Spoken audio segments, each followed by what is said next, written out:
On the first morning without sunrise, the villagers of Ageman Plains gathered outside with confusion. On the second morning, they gathered with fear. But by the third morning, when the sky remained locked in pitch-black silence, panic spread like wildfire. Roosters crowed blindly into darkness, unable to tell time. Children pressed against their mothers' legs, asking why the blue sky was missing. Fires that usually burned cheerfully now flickered weakly, as though afraid of their own shadows. Even the river, which normally glimmered with early sunlight, looked like a long, motionless bruise in the darkness. Elder Obiari lifted his staff and pointed at the horizon. "This is not a cloud. This is not a storm. This is a curse."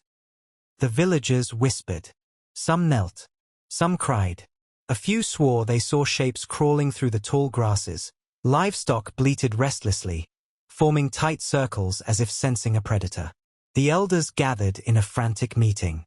"If dawn does not come soon," Chief Samanu said, "the crops will die, the creatures of the endless night will awaken fully, and the plains of Ageman will collapse." But one boy, small, shaking, hiding behind a yam basket, understood the true horror. Because deep inside his cloth bag, wrapped tightly, was a pulsing calabash gourd. And every time he moved, a faint golden light leaked out.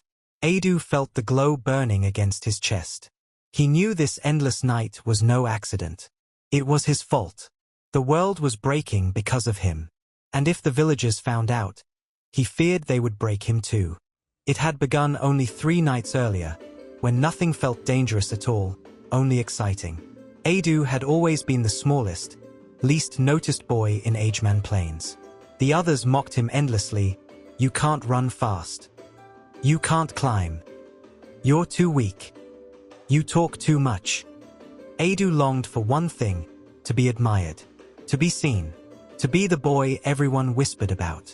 So when he overheard 2 elders discussing the morning spirit, curiosity jolted inside him like electricity. "The spirit brings first light," Elder Obiari had said. "She arrives on golden winds. Disturb her, and the sky will suffer." Those words should have been a warning. To Adu, they sounded like a challenge. That night, while the village slept, Adu slipped out with a tiny calabash gourd. The air was soft and blue, holding its breath before dawn. Adu climbed the tallest anthill, heart thudding in his ears. Then, it happened. A warm golden breeze brushed past him, glowing faintly. It spiraled gently like a living thing searching for its path across the sky. Adu gasped. "It's real." Without thinking of consequences, he lifted the gourd and snapped the lid shut. A blinding flash erupted. A sound like the sky itself screaming tore through the air. Wind lashed. The earth shook. Adu stumbled backward, clutching the now glowing calabash. Inside it, the trapped light thrashed violently, alive, furious, terrified. He should have released it immediately. He didn't. He ran home, heart racing with pride and panic. Behind him, the golden pathway meant for dawn went dark, and did not return the next day. Adu had stolen the breath of the morning, and the world had stopped breathing with it. By the 4th sunless day, the world began revealing what lived in forgotten darkness. The fire pits dimmed faster than usual. No matter how much wood villagers added, flames seemed afraid, shrinking when shadows moved too close. Children cried that something was watching them from the ground. And they were right. Hunters spotted long-limbed creatures creeping along the yam fields, beings with hollow drum-like faces and eyes that glowed like cold blue embers. The creatures bent unnaturally, crawling on elbows and knees, whispering in broken rattles. "They are darklings," Elder Obiari whispered with dread. "Creatures that exist only when dawn fails. They feed on the quiet between hours." In truth, the darklings had sensed Adu from the moment he captured the morning spirit. The stolen light called to them like a drumbeat. As Adu walked, they followed. When he hid, they lingered outside. When he trembled, they clicked their sharp teeth in excitement. At night, Adu lay awake, listening to them scrape their limbs near his window.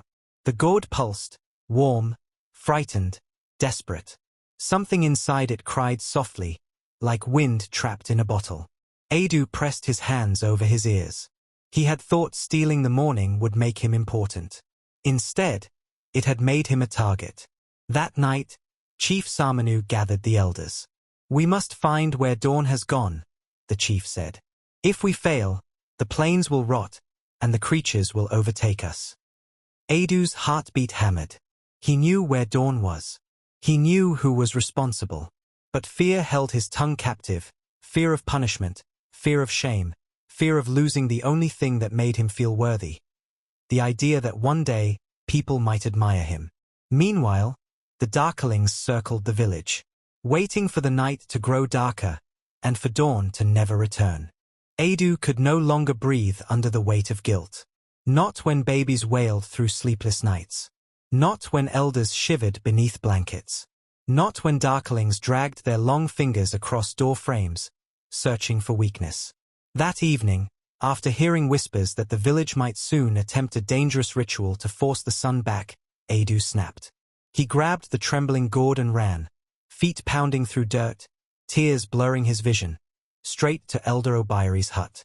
The old man looked up from his dim lantern, surprised. "Adu? Why are you out? It isn't safe."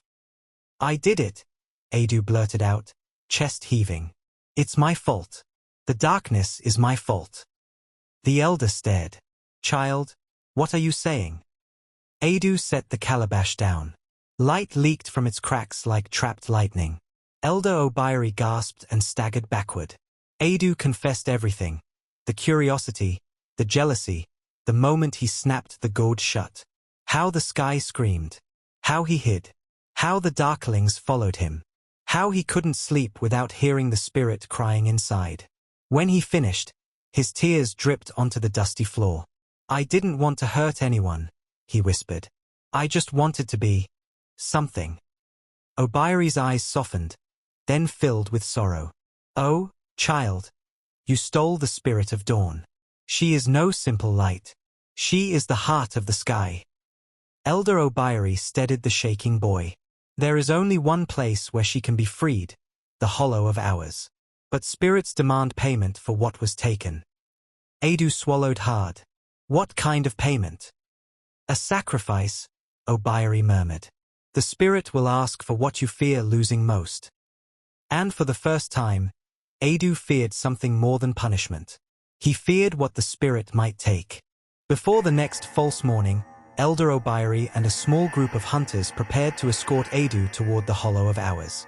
Each man carried a torch, charms tied around their wrists, and whispers of fear lodged in their throats. As they left the village, women clutched their children and prayed into the darkness. Even the chief placed a trembling hand on Adu's shoulder. "Return dawn, boy, or none of us will live to see another harvest." The journey was eerie from the first step. The road, normally a familiar trail, was warped. Trees seemed taller, shadows stretched strangely, and the wind carried whispers in languages no human spoke. Time felt wrong. Sometimes Adu blinked, and it felt like minutes had vanished. Other times, seconds stretched unbearably long. "The hollow plays with time," Elder Obiari warned. "Do not trust your senses." Darklings slithered along the edges of the path, keeping their glowing eyes fixed on the calabash. They did not attack, they only watched. Waiting. Hours later, they reached a valley shaped like a giant mouth carved into the earth, the entrance to the Hollow of Hours. The air shimmered with floating fragments of moments. A child's laugh, a falling leaf frozen mid-motion, the echo of a forgotten dawn. Adu felt the spirit inside the gourd stir violently, as though recognizing home. "You must enter alone," Elder Obiari said quietly. "The hollow judges only the one who caused the imbalance." Adu's legs trembled. He gazed at the cavern, a place where time curled like smoke and light breathed like a trapped animal. He tightened his grip on the calabash, took one deep breath, and stepped inside, leaving the safety of human voices behind. The hollow swallowed him whole.